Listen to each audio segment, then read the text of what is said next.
नमस्कार दोस्तों, आइए जानते हैं आज राजस्थान की बड़ी खबरें। आज की पहली खबर है कि गो तस्कर मामले में सरकार की याचिका पर नोटिस जारी हार्डकोर। गो तस्कर को जमानत मिलने के मामले में सरकार की ओर से लगाई पुनर्विचार याचिका पर सोमवार को सुप्रीम कोर्ट ने गो तस्कर नाजिम खान को नोटिस जारी किया है। जस्टिस सूर्यकांत और जस्टिस उज्जवल भुयान की बेंच ने नाजिम खान को नोटिस जारी करके उसे राज्य सरकार द्वारा दायर जमानत रद्द करने वाली याचिका पर जवाब देने के लिए कहा है। साथ ही सुप्रीम कोर्ट ने आरोपी से उत्तर प्रदेश की अदालतों में लंबित मामलों में पेश नहीं होने का कारण भी पूछा है। इसके साथ ही उसके खिलाफ दर्ज मामलों का स्टेटस भी बताने को कहा है।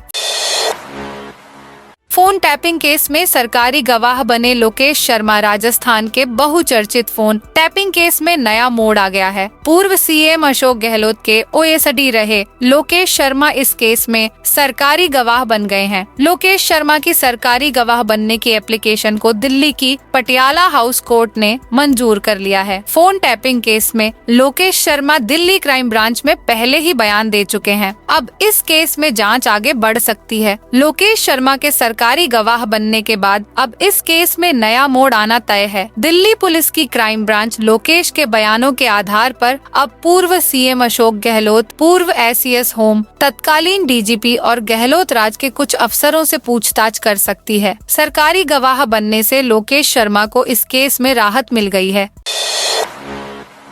डोटासरा बोले, राजस्थान सरकार में ही रिसाव हो रहा है। कांग्रेस प्रदेशाध्यक्ष गोविंद सिंह डोटासरा ने जयपुर में कोचिंग सेंटर में गैस रिसाव से जोड़कर सरकार पर निशाना साधा है। डोटासरा ने कहा, राजस्थान की तो सरकार में रिसीव हो रहा है, गैस रिसाव तो होगा ही, इनकी तो सरकार में रिसाव हो रहा है। किसानों के सम्मेलन में कृषि मंत्री नहीं जा रहे हैं, जीएसटी की वित्त मंत्रियों की बैठक में वित्त मंत्री नहीं जा रही है और पता नहीं क्या क्या हो रहा है। राजस्थान के राज्यपाल हरिभाऊ बागड़े चित्तौड़गढ़ दौरे पर रहे। राजस्थान के राज्यपाल हरिभाऊ बागड़े आज चित्तौड़गढ़ दौरे पर रहे। उन्होंने सबसे पहले श्री सांवलिया मंदिर में सांवरा सेठ के दर्शन किए। उसके बाद चित्तौड़गढ़ दुर्ग पहुंचकर भ्रमण किया। इसके बाद उन्होंने जिला स्तर के अधिकारियों की मीटिंग ली। चित्तौड़ में पहली बार ऐसा हुआ है कि गवर्नर ने अधिकारियों की मीटिंग ली हो। राज्यपाल के आने से पहले पूरा कलेक्ट्रेट सजाया गया। श्री सांवलिया जी मंदिर और कलेक्ट्रेट में बैंड बाजे के साथ उन्हें गार्ड ऑफ ऑनर दिया गया। नगर निगम हेरिटेज का वेटरनरी 20,000 लेते गिरफ्तार। जयपुर एसीबी की टीम ने सोमवार को नगर निगम हेरिटेज के वेटरनरी डॉक्टर को 20,000 रुपए की रिश्वत लेते हुए रंगे हाथों गिरफ्तार किया। आरोपी पशु चिकित्सक परिवारदी के जानवरों को नहीं पकड़ने के लिए हर महीने 40,000 रुपए की बंधी मांग रहा था। इसकी जानकारी मिलने एसीबी मुख्यालय में इसकी शिकायत दी। इसके बाद एसीबी ने सोमवार को ट्रेप की कार्रवाई करते हुए गिरफ्तार किया। डीजी एसीबी रवि प्रकाश मेहरडा ने बताया कि एसीबी की स्पेशल इन्वेस्टिगेशन यूनिट को एक परिवादी ने शिकायत दी कि उसकी पालतू गायों को नहीं पकड़ने और कार्रवाई नहीं करने के मामले में वेटरनरी डॉक्टर रणवीर सिंह बंधी मांग रहा था।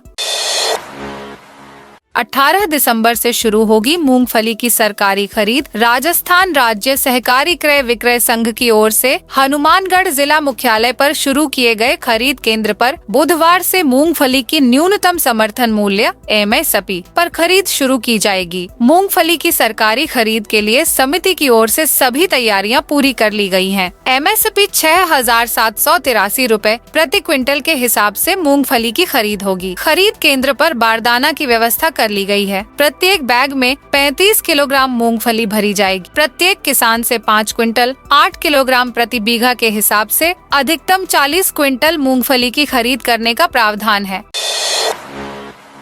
किसान महापड़ाव स्थगित होने से शिवसेना पदाधिकारी नाराज। जालौर में जवाई बांध के जल बंटवारे को लेकर चल रहा धरना रविवार को विवादों के बाद स्थगित कर दिया गया। इससे नाराज शिवसेना के पदाधिकारियों ने सोमवार को भारतीय किसान संघ का पुतला जलाकर विरोध जताया। साथ ही 2 दिन में फिर से धरना प्रदर्शन शुरू करने की बात की। शिवसेना जिला प्रमुख रूपराज पुरोहित ने बताया, जवाई नदी के पानी पर जालौर का हक तय करने की मांग को लेकर भारतीय किसान संघ संघ के आह्वान पर पिछले 27 दिन से जालोर कलेक्ट्रेट के सामने महापड़ाव चल रहा था, लेकिन 27वें दिन किसान संघ के पदाधिकारियों ने किसानों से बिना राय लिए ही अपनी मर्जी से धरना स्थगित करने की घोषणा कर दी। इससे हमने विरोध किया है। साथ ही थवला रोड स्थित शिवसेना कार्यालय के बाहर भारतीय किसान संघ का पुतला जलाकर विरोध भी जताया। उत्कर्ष कोचिंग के बाहर छात्रों पर पुलिस ने किया लाठीचार्ज। जयपुर में उत्कर्ष कोचिंग सेंटर के सामने धरने पर बैठे युवकों को पुलिस ने लाठीचार्ज कर खदेड़ दिया है। ये छात्र मुख्य सड़क को जाम करने का प्रयास कर रहे थे। इस दौरान पुलिस ने मौके पर मौजूद युवकों पर लाठीचार्ज कर दिया। उत्कर्ष कोचिंग के बाहर धरना दे रहे NSUI के प्रदेश अध्यक्ष विनोद जाखड़ को पुलिस ने गिरफ्तार किया है। इससे पहले सोमवार सुबह पुलिस ने उत्कर्ष कोचिंग सेंटर को सील कर दिया। यहाँ पहुंची ग्रेटर नगर निगम की टीम ने यह कार्रवाई की है। FSL की टीम ने यहाँ से पानी का सैंपल भी लिया है। क्लासरूम में लगे CCTV कैमरे के फुटेज भी लिए गए हैं। रविवार 15 दिसंबर को इस कोचिंग में क्लास के दौरान कई स्टूडेंट्स बेहोश हो गए थे। इस दौरान छात्र नेताओं से पुलिस की झड़प भी हुई थी। धौलपुर जिले को मिली 2 नई 108 एम्बुलेंस। राज्य सरकार का 1 वर्ष पूरा होने पर पूरे राजस्थान में आयुष्मान एम्बुलेंस सेवा के तहत 101 एम्बुलेंस दी गई हैं। इनमें से 2 एम्बुलेंस धौलपुर जिले के लिए भेजी गई हैं। सोमवार को धौलपुर पहुंची दोनों 108 एम्बुलेंस को जिला कलेक्टर श्रीनिधि BT और CMHO जयंती लाल मीणा ने हरी झंडी दिखाकर सैंपऊ और नादनपुर के लिए रवाना किया। राज्य सरकार के 1 वर्ष पूरा होने पर धौलपुर जिले को 2 नई एम्बुलेंस दी गई हैं, जिसके बाद धौलपुर जिले में 14 एम्बुलेंस और 1 बाइक एम्बुलेंस उपलब्ध हो गई है। धौलपुर जिले को मिली दोनों नई एम्बुलेंस सोमवार को जिला कलेक्ट्रेट पहुंची, जहां से जिला कलेक्टर और CMHO ने हरी झंडी दिखाकर दोनों एम्बुलेंस को सैंपऊ और नादनपुर के लिए रवाना किया। जैसलमेर में महिलाओं की सुरक्षा करेगी कालिका पेट्रोलिंग यूनिट। जैसलमेर जिले में 2 कालिका पेट्रोलिंग यूनिट का शुभारंभ किया गया। ये कालिका पेट्रोलिंग यूनिट जिले में महिलाओं को सुरक्षा सुनिश्चित करेगी। मुख्यमंत्री द्वारा कालिका पेट्रोलिंग यूनिट के गठन करने के निर्देशों की पालना में पुलिस मुख्यालय राजस्थान जयपुर के आदेशानुसार जैसलमेर में 2 कालिका पेट्रोलिंग यूनिट स्वीकृत की गई है। जैसलमेर जिले में भी 2 कालिका पेट्रोलिंग यूनिट में प्रशिक्षित महिला कांस्टेबल को तैनात कर दोनों यूनिट को तैनात किया गया। राजस्थान में अगले 4 दिन भीषण ठंड पड़ेगी। राजस्थान में अब सर्दी का असर तेज होगा। अगले 4 दिन प्रदेश के शहरों में कड़ाके की ठंड पड़ेगी। मौसम विभाग की ओर से इस सीजन में पहली बार शीतलहर का ऑरेंज अलर्ट जारी किया गया है। इस दौरान शेखावाटी के फतेहपुर, सीकर के अलावा अन्य शहरों में भी पारा 0 या माइनस में जा सकता है। मौसम विशेषज्ञों के मुताबिक लोगों को इस कड़ाके की सर्दी से 20 दिसंबर तक राहत मिलने की कोई उम्मीद नहीं दिख रही। पिछले 24 घंटे का मौसम देखें तो जयपुर समेत अधिकांश शहरों में रविवार को आसमान साफ रहा और तेज धूप रही। धूप में तेजी के कारण सीकर, भीलवाड़ा, पिलानी, उदयपुर, बाड़मेर, जोधपुर, फलोदी, बीकानेर, गंगानगर, डूंगरपुर, सिरोही, माउंट आबू और जालोर में अधिकतम तापमान 1 से लेकर 3 डिग्री सेल्सियस तक बढ़ गया। रविवार को सबसे ज्यादा दिन का तापमान बाड़मेर में 28.6 डिग्री सेल्सियस दर्ज हुआ। मौसम विभाग ने कल से शेखावाटी एरिया में सर्दी और तेज होने की आशंका जताई है। इसके लिए यहाँ ऑरेंज अलर्ट जारी किया है। सीकर में 17 से 19 दिसंबर तक ऑरेंज अलर्ट है। इसके अलावा फतेहपुर, चूरू में भी तेज सर्दी का अलर्ट है। झुंझुनू, हनुमानगढ़, नागौर, बीकानेर समेत उत्तरी राजस्थान के अन्य जिलों में तेज सर्दी का येलो अलर्ट जारी किया गया है।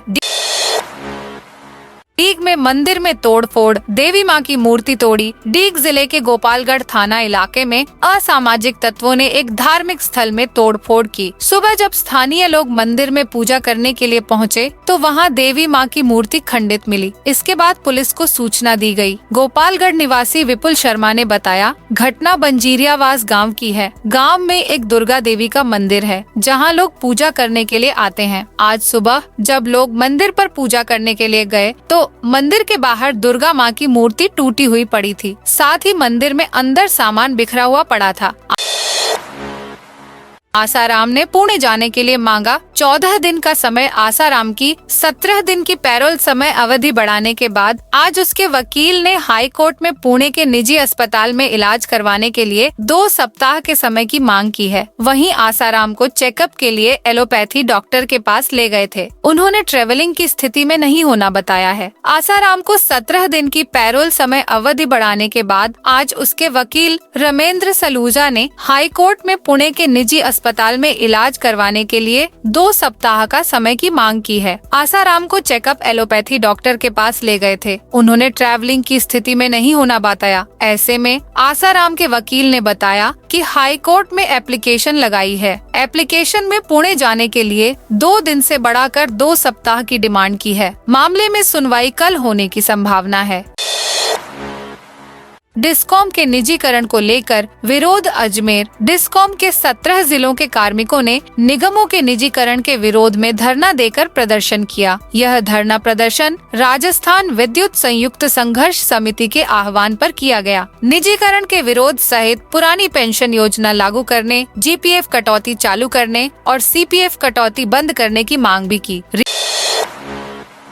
रीट 2024 और नर्स ऑफ कंपाउंडर के लिए आवेदन शुरू। राजस्थान माध्यमिक शिक्षा बोर्ड की ओर से होने वाली रीट 2024 और आयुर्वेद विभाग की ओर से निकाली गई कंपाउंडर जूनियर नर्स की वैकेंसी के लिए आवेदन कल से शुरू हो गए हैं। दोनों में आवेदन के लिए लास्ट डेट 15 जनवरी है। पिछले दिनों राजस्थान माध्यमिक शिक्षा बोर्ड ने नोटिफिकेशन जारी कर दिया था। परीक्षा अगले साल 27 फरवरी को होगी। रीट के लिए 16 दिसंबर से आवेदन फॉर्म भरना शुरू होंगे और लास्ट डेट 15 जनवरी है। करीब 12 लाख कैंडिडेट्स के आवेदन फॉर्म भरने की उम्मीद है। पहली बार बीएड डीएलएड फर्स्ट ईयर के विद्यार्थी भी रीट में शामिल हो सकते हैं।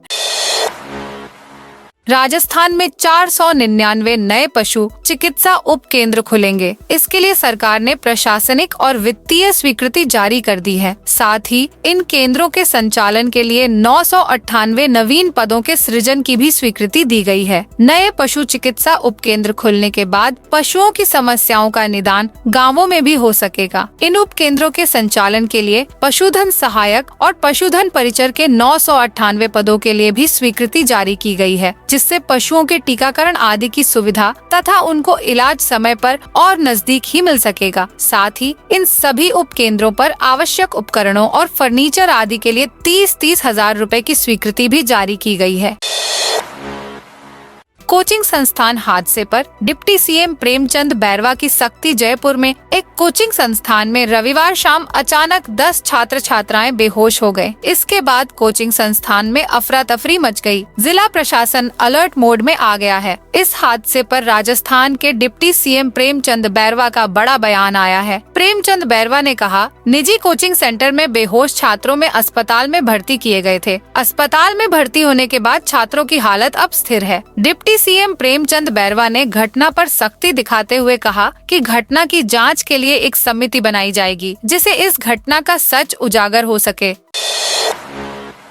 पीएम मोदी आज देंगे जनता को बड़ा तोहफा। राजस्थान की महत्वाकांक्षी पेयजल और सिंचाई योजना ईआरसीपी का शिलान्यास ज्यूपर में 17 दिसंबर को प्रधानमंत्री नरेंद्र मोदी करेंगे, जिससे राजस्थान के पास मंगलवार से सबसे ज्यादा पानी होगा। इस परियोजना के उद्घाटन से 11 नदियों को जोड़ा जाएगा, जिसके जरिए राजस्थान को जल अधिशेष वाला राज्य बनाने का लक्ष्य रखा गया है। इस परियोजना के तहत 12 जिले में बनने वाले महलपुर और रामगढ़ बैराज की भी नींव रखी जाएगी। जिले के किशनगंज शाहाबाद क्षेत्र को भी इस योजना का लाभ देने के लिए ईआरसीपी से सिंचाई एवं पेयजल व्यवस्था के लिए राज्य सरकार ने सर्वे कराने की घोषणा की है। जयपुर में सफाई व्यवस्था पर बड़ा अपडेट। जयपुर में सफाई व्यवस्था को लेकर हेरिटेज निगम नए वर्ष में नया प्रयोग करने जा रहा है। इसके तहत बूथ लेवल पर काम शुरू किया जाएगा। हर बूथ की जिम्मेदारी सफाई कर्मियों को दी जाएगी। इन सभी की निगरानी के लिए कंट्रोल रूम भी बनाया जाएगा। एक बूथ पर 4 कर्मचारी लगाए जाएंगे। इन सभी के मोबाइल नंबर सार्वजनिक किए जाएंगे। ये कार्मिक सीधे लोगों के संपर्क में रहेंगे। बूथ के हिसाब से सूची बनाने का काम हेरिटेज निगम ने शुरू कर दिया है। रात को प्रमुख बाजारों और मुख्य मार्गों की सफाई ट्रक माउंटेन से की जाएगी। ऐसे में 500 से अधिक सफाई कर्मियों को राहत मिलेगी। सीएम भजनलाल के बर्थडे पर भरतपुर को मिला एक और तोहफा। राजस्थान सरकार की पहली वर्षगांठ और मुख्यमंत्री भजनलाल शर्मा के जन्मदिन पर भरतपुर को एक और तोहफा मिला है। भरतपुर विकास प्राधिकरण बीडीए को लेकर रविवार को नोटिफिकेशन जारी कर दिया गया। यह कदम सरकार की बजट घोषणा और कैबिनेट की मंजूरी के बाद उठाया गया है। भरतपुर विकास प्राधिकरण के गठन के बाद यहाँ तेजी से विकास की दिशा में बड़ा बदलाव देखने को मिलेगा। विकास प्राधिकरण को अब यूआईटी से अधिक अधिकार प्राप्त होंगे, जिससे शहर और आसपास के इलाकों का विकास सुनियोजित और प्रभावी तरीके से किया जा सकेगा।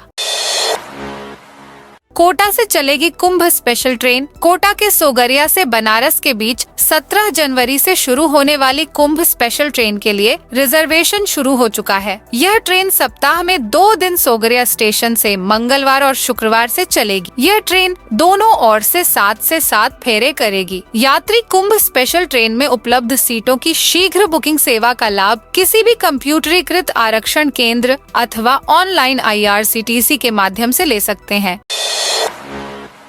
गरीबों को रोजगार देने के लिए 18 को लगेगा शिविर। जिला मुख्यालय स्थित सांसद कार्यालय में बेरोजगार युवक युवतियों को रोजगार देने के लिए जागरूकता शिविर लगाएगा। यह शिविर मुख्यमंत्री भजनलाल शर्मा के निर्देश पर 18 दिसंबर को सांसद कार्यालय जिला परिषद ग्रामीण विकास प्रकोष्ठ परिसर में लगेगा। राजस्थान अनुसूचित जनजाति वित्त एवं विकास सहकारी निगम के परियोजना प्रबंधक के अनुसार सरकार बेरोजगारों को स्वरोजगार मुहैया कराने के उद्देश्य से सरकार के आदेश पर यह शिविर लगाया जाएगा।